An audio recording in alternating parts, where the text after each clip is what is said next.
Can I be honest with you about something?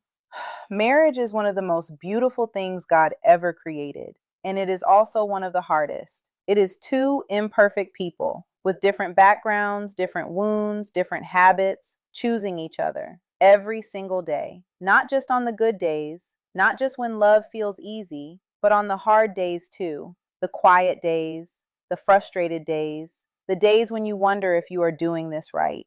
And here is what the world will never tell you. Marriage was never designed to be easy. It was designed to be holy. And today we are going to talk about what that actually means. Let us go all the way back to the beginning, before the church, before religion, before culture told us what marriage should look like.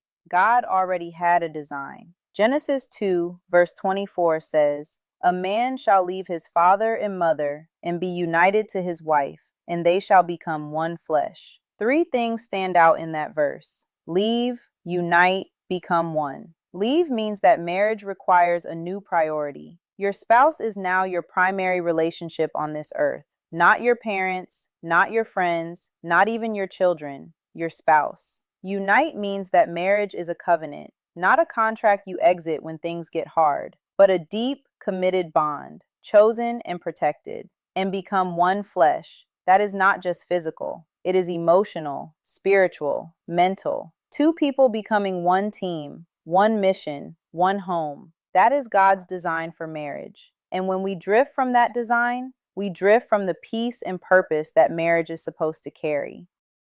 Now let us talk about love, because I think a lot of us came into marriage with a version of love that the world sold us. Love as a feeling, love as butterflies and romance, love as something that happens to you. But the Bible gives us a completely different picture. 1 Corinthians 13, verses 4 through 7. You have probably heard this at weddings, but let us really sit with it today. Love is patient, love is kind, it does not envy, it does not boast, it is not proud, it is not rude, it is not self-seeking, it is not easily angered, it keeps no record of wrongs. Love does not delight in evil, but rejoices with the truth. It always protects, always trusts, always hopes, always perseveres. Read through that list slowly. Patient, kind, not self-seeking, keeps no record of wrongs. That is not a feeling, that is a decision. That is waking up and choosing your spouse even when the feeling is not there, even when they hurt you, even when you are tired. And for the husband specifically, Ephesians 5, verse 25 raises the standard even higher. Husbands, love your wives just as Christ loved the church and gave himself up for her. Christ loved the church by laying down his life.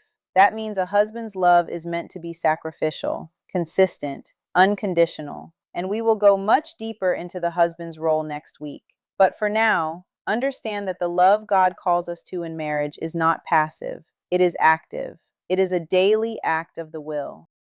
Let us talk about some of the real things that challenge marriages every single day. Communication. So many marriages are not broken by big dramatic events. They are worn down slowly, by words left unsaid, by conversations that never happen, by two people sitting in the same house but never really talking. Healthy marriage requires couples who talk, not just about the kids and the bills, but about their hearts, their fears, their dreams, their frustrations. God gave you a spouse, not just a roommate. Talk to each other. Really talk. Forgiveness. Every marriage will have moments of hurt, every single one, because two imperfect people living together will wound each other. Sometimes by accident, sometimes not. And the enemy wants to take those wounds and turn them into walls, silence, bitterness, resentment. But God calls us to something harder and more powerful: forgiveness. Not because what happened did not matter, not because you have to pretend, but because unforgiveness is a prison and God is handing you the key. Ecclesiastes 4, verses 9 and 10 remind us, two are better than one, because they have a good return for their labor. If either of them falls down, one can help the other up. That is the marriage God designed. Not a perfect one, but a partnership, a team where when one falls, the other reaches down. Intimacy. And I do not just mean physical intimacy. True intimacy in marriage is being fully known and fully loved at the same time. It is being able to take off the mask, the one you wear for the world, and be exactly who you are with the person you chose. That kind of intimacy does not happen automatically. It is built through trust, through honest conversation, through choosing each other over and over again, and it is one of the most powerful reflections of how God loves us, fully known, fully loved. Now I want to speak to the wives for a moment. Ephesians 5, verse 22 says, "Wives, submit to your husbands as to the Lord." This is one of the most misunderstood verses in the Bible. Submission in God's design is not weakness. It is not silence. It is not becoming less than who you are. Submission in a godly marriage is trusting the leadership of a man who loves you the way Christ loves the church. And that only works when the husband is actually doing his part.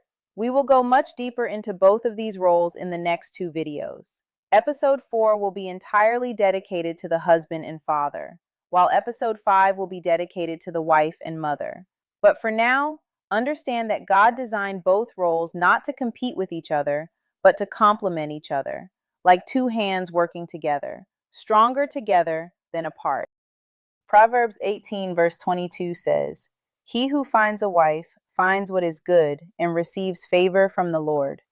Marriage is a gift, even on the hard days, even in the seasons of struggle, even when it does not feel like it. It is a gift because God designed it to reflect His love, to build something that outlasts you, to create a home where the next generation grows up having seen what covenant love looks like. And that starts with you. The choice you make today to love a little better, to forgive a little faster, to communicate a little more honestly, to put God back at the center of your marriage. If you are married, I want to encourage you today. Your marriage is worth fighting for, not just for yourselves, but for your children, for the generations that will come after you, for the world that desperately needs to see what a godly, loving, committed marriage looks like. If you and your spouse watch this together, take 5 minutes after this video and just talk. Tell each other one thing you appreciate. Pray together if you can. Small steps, consistent steps. That is how great marriages are built. Share this video with a couple that needs it. Subscribe to Kayak Fanmi so you never miss a video. And drop a comment below. What is one thing you are committing to do better in your marriage starting today? We want to hear from you. Until next time, God bless you, God bless your marriage, and God bless your home.